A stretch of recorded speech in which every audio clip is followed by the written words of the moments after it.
দীর্ঘ 5 বছর রিলেশন করার পর বিয়ে করেছিলাম। বিয়ের পর খুবই ভালো ছিলাম। রিলেশন করে বিয়ে করেছি। বাবা মাকে খুব গর্ব করে বলতাম, দেখো রিলেশন করে যে ছেলেকে বিয়ে করেছি, তোমরা চাইলেও এমন ছেলের সঙ্গে আমাকে বিয়ে দিতে পারতে না। বাবা মাও খুব খুশি ছিল। তারপরও বাবা মাকে মনে কষ্ট দিয়ে বিয়ে করেছিলাম। ছোটখাটো একটা আফসোস তো আমার ছিলই। মাঝে মাঝে মা আমাকে বলতো, রিলেশন করে বিয়ে করেছো, ভালো আছো, বেশ ভালো কথা, এত গর্ব করে বলো না, কারণ পুরুষ মানুষকে কখনোই বিশ্বাস করতে নেই। মার কথাটা আমি হেসেই উড়িয়ে দিতাম। বিয়ের 1 বছর মাথায় আমি জানতে পারি আমি মা হব। সেদিন আমার স্বামী অনেক বেশি খুশি হয়েছিল। প্রথমবার বাবা হওয়ার ফিলিংসটা তার অন্যরকম ছিল। আমার মা আমাকে সবসময় একটা কথা বলতো, রিলেশন করে বিয়ে করেছো, 3-4 বছর না গেলে বাচ্চা কাচ্চা নিও না। আমি আমার মায়ের কথা গুরুত্ব দিতাম না। আমার মায়ের কথা আমি শুনিনি। আমার বাচ্চার কথা শুনে আমার মা যতটা না খুশি হয়েছে, তার থেকেও বেশি টেনশন করেছে। ওই যে কথায় আছে না, মা বাবার মন আগে থেকে সবকিছু জানে। আমার গর্ভকালীন সময়গুলো খুবই ভালো যাচ্ছিল। আমার স্বামী আমাকে অনেক যত্নে রেখেছে।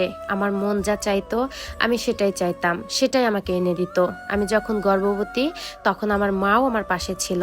বাবাও মাঝে মাঝে আসতো আমাদেরকে দেখতে। আমাকে কোনো কাজই করতে দিত না আমার মা। সব কাজ মা নিজে হাতেই করতো। যখন যেটা খেতে মন চাইতো তখন সেটাই করে দিত। স্বামীও আমাকে খুব যত্নে রাখতো।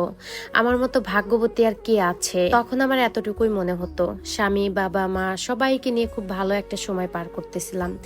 যখন আমি 9 মাসের গর্ভবতী, তখন যা আমি দেখতে পারলাম সেটা দেখার জন্য আমি মোটেও প্রস্তুত ছিলাম না। হঠাৎ করে আমার ফোনে একটা ভিডিও মেসেজটা ওপেন করার সঙ্গে সঙ্গেই আমার দুনিয়াটা যেন নড়ে গেল। আমার পায়ের নিচের মাটি যেন সরে গেল। আমার চোখ দুটোকেও আমি বিশ্বাস করতে পারছিলাম না। ভিডিওটা দেখার পর যেটা আমি বুঝতে পারলাম, আমার স্বামী অন্য একটা মেয়ের সঙ্গে খুব খারাপ একটা অবস্থায়, যেটা আমি বিশ্বাসই করতে পারছিলাম না। এটাই কি আমার সেই স্বামী যে আমাকে মাথায় করে রাখতো? এটাই কি আমার সেই স্বামী যাকে আমি এতটা পরিমাণ ভালোবাসতাম? কেন যেন তখন না আমার বারবার মনে হচ্ছিল এটাই হচ্ছে আমার বাবা মার দেওয়া অভিশাপ। কারণ আমি তাদের মনে অনেক কষ্ট দিয়েছিলাম। বারে বারে মার কথাটাই যেন আমার কানে বাজতেছিল। মা বলেছিল এত তাড়াতাড়ি যেন বাচ্চা না নেই, কিছুদিন দেখে শুনে তারপর যেন বাচ্চা নেই, কারণ দুজনের ভিতরে যখন 3 জন চলে আসবে তখন জীবনটা অন্যরকম হয়ে যাবে। যাই হোক, ফোনটা হাতে নিলাম আর আমার স্বামীকে ফোন দিলাম। বললাম, তুমি এক্ষুনি বাসায় চলে আসো। সে বলতেছে, আজকে আমার অনেক কাজ আছে, আজকে রাতে মনে হয় বাসায় নাও ফিরতে পারি। তার কথাটা শুনে আমি শুধু তাকে একটা কথাই বলেছিলাম, কেন আজকে রাত্রে কি কোনো মেয়ের কাছে থাকবে নাকি? সে আমার মুখে এই কথাটা শুনে একদম চুপ হয়ে গেল। তারপর আমাকে সে বলতেছে, আমি এক্ষুনি বাসায় আসতেছি। হয়তো সে বুঝতে পেরেছে আমি কিছু জানতে পেরেছি। কেন যেন বারান্দার দিকে চোখ যাচ্ছিল বারবার। মনে হচ্ছিল হয়তো বারান্দা থেকে লাফ দিয়ে পড়ে যায়, নয়তো ছাদ থেকে লাফ দিয়ে পড়ে মারা যায়। কিন্তু কিছুক্ষণ পর পরে পেটের ভিতরের বাচ্চাটা যখন আমাকে লাথি মেরে ওঠে, তখন আমার বুকটা একদম কেঁপে ওঠে। আমি না হয় মরে গেলাম, বাচ্চাটা কি পাপ করেছে? বাচ্চাটার কি হবে? এতদিন শুধু শুনতাম বাচ্চাদের মুখের দিকে তাকিয়ে অনেক কিছু স্যাক্রিফাইস করতে হয়, বাচ্চার মুখের দিকে তাকিয়ে অনেক কিছুই মেনে নিতে হয়। কিন্তু আমি তো তাকে দেখিনি এখনো। তার জন্য কেন আমার এত মায়া? কেনই বা আমি বেঁচে থাকবো? সবকিছু যেন আমার মাথার ভিতরে ঘুরতেছিল। হঠাৎ করে অসুস্থ হয়ে পড়ি। পাশের রুম থেকে মা এসে আমাকে বলতেছে, কি হয়েছে তোর হঠাৎ? একটু আগেই তো তোকে ভালো দেখলাম, হঠাৎ করে কি হলো? একটু আগে কি যেন খাবি বললি, এক্ষুনি বল, আমি বানিয়ে দিচ্ছি। মাকে বললাম, মা আমার এখন ক্ষুধা নাই, আমি এখন খাবো না। তখন মা বলে উঠলো, কি হয়েছে তোর? মুখটা এরকম শুকনো দেখাচ্ছে কেন? তোর কি অসুস্থ লাগতেছে? তোকে হসপিটালে নিয়ে যাব? ওই যে মায়ের মন আগে থেকে সবকিছু জানতে পারে, মুখটা দেখেই বলে দিতে পারে সন্তান কেমন আছে। তারপরও মাকে বললাম, মা বাবা ফোন দিয়েছিল, বাবা আজকে অনেক অসুস্থ। আমি তো ভালোই আছি, তোমাদের জামাইও চলে আসতেছে, যাও না মা, আজকে তুমি বাবার কাছে গিয়ে থাকো। মা তখন বলতেছে, সত্যি তুই থাকবি একা? পারবি তো একা একা সবকিছু করতে? তখন আমি বললাম, হ্যাঁ মা আমি পারবো। তখন মা বলতেছে, আচ্ছা ঠিক আছে, আমি সবকিছু রান্না করে রেখে যাই, জামাই আসলে দুজন বসে একসঙ্গে খেয়ে নিস। আমি বললাম, হ্যাঁ মা ঠিক আছে। তারপর মা রান্না বান্না করে চলে গেল।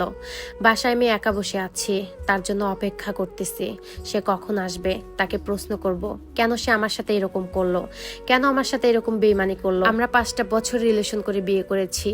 এই 5 বছরে আমাকে ছাড়া সে কোনো নারীর দিকে তাকায়নি। তাহলে কেন আজকে সেই ভুল কাজটা করতে গেল? আমাকে কি আর তার ভালো লাগতেছে না? আমাকে কি আর তার জীবনে চায় না?